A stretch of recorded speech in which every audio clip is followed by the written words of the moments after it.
Hi everybody, welcome back to Echo. We're here to read another short story. Let's get to it.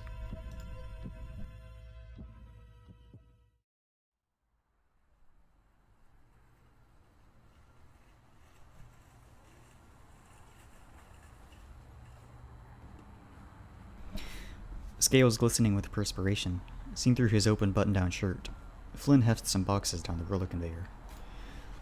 The Gila briskly walks over to his pallet jack, pumping it vigorously. He drags the stacked-up pallet of 15 packs of 24-count spring water bottles across the stockroom to the truck's trailer. Dumping the pallet in, he drags the jack back out, haphazardly abandoning it mid-walk as he gets to the clerical counter. He picks up a clipboard, checking off the work he just did, examining the list intently. His tail whips back and forth, the orange splotch patterns looking metallic in the sparse, incandescent light. He's been working overnights at this distribution center for nearly 8 years, and for some reason he hasn't grown numb to it. Flynn plops the clipboard onto the counter, patting his pockets with his scaled claws, and pulls out a pack of cigarettes and a lighter. Sean, an armadillo, sees him walking toward the side exit. "Where do you think you're going?" "Taking my break."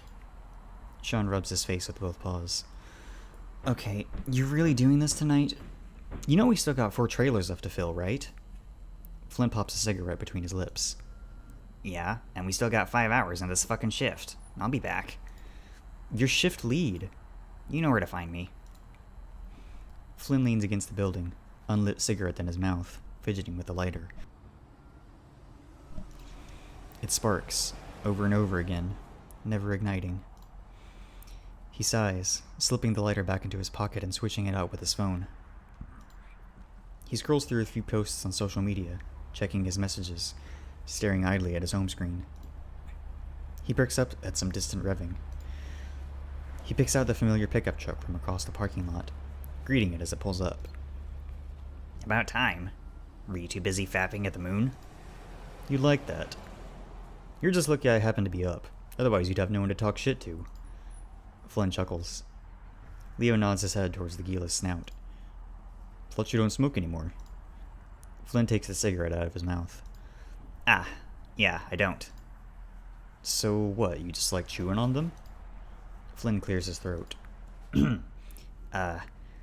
Yeah, actually." "Alright, man. It's great if you quit, but you know I don't care what you do, right?" "No, for... He lets out a breath. I'm serious, I quit. I don't like them. It's like, you keep the thing that kills you between your teeth or whatever. It's from a movie." "That's really fucking cheesy, man." Flynn pockets the cigarette and shrugs. "Yeah, I don't know, I guess I just liked it." Leo rolls his eyes, letting out a sighing laugh. He puts his paws behind his head and leans back against the building next to Flynn, looking up at the full moon. He reaches over, running his paw softly over the Gila's head spines. The reptile closes his eyes for a moment, humming at the touch. He looks over at the glinting piece of silver on the wolf's wrist, shining in the moonlight. Leo looks too, their eyes locking briefly. Flynn snickers. Your eyes are weird as hell. You say they're brown, but they always look red in the light. Yeah, I've been told that before. Leo pulls his paw back. Why'd you stop? You know I like having my spines petted. "Oh, my bad?" I'm just messing with you." "You're in a really good mood." "Yeah, just touch-starved, I guess." "Aw, you need me that bad, huh? You want to make cuddles at work a regular thing?" Settle down. I can get better tail than you whenever I want. "Fuck you." Name the time and place." They laugh for a while. They fall into a comfortable silence, listening to the sounds, looking at the sky. "So, he's graduating in about a year now, right? We're supposed to be having some sort of reunion?" Leo leans back against the building. "Mm-hmm. Jenna and Tej, too.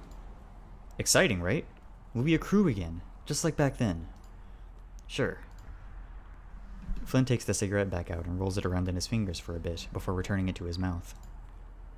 "You don't seem all that excited." Flynn keeps it in his mouth as he speaks. "We've had separate lives these past few years, Leo. And a lot has happened, too. Some of it, well, you know, some of it's fucked. Just don't be surprised if it's not the same. Leo sighs. Maybe. Either way, though, it'll at least be nice to see everyone again. For sure. Flynn takes the empty lighter back out. He strikes it once, twice, like the many times he has before, when he was feeling nervous or just needed something to do with his hands. He watches the sparks dance and die, searching desperately for gas, never finding any. He lifts the cigarette out of his mouth, eyes falling away from the wolf. He inhales. And I need to know where we stand, Leo. I don't want to get caught in the middle of that shit again. None of us do. The red wolf's shoulders ease down as he lets out a ragged sigh. He runs a paw up his snout, rubbing his eyes with his finger and thumb. Then he looks back at the towering reptile. I love you and Chase as friends. Very good friends.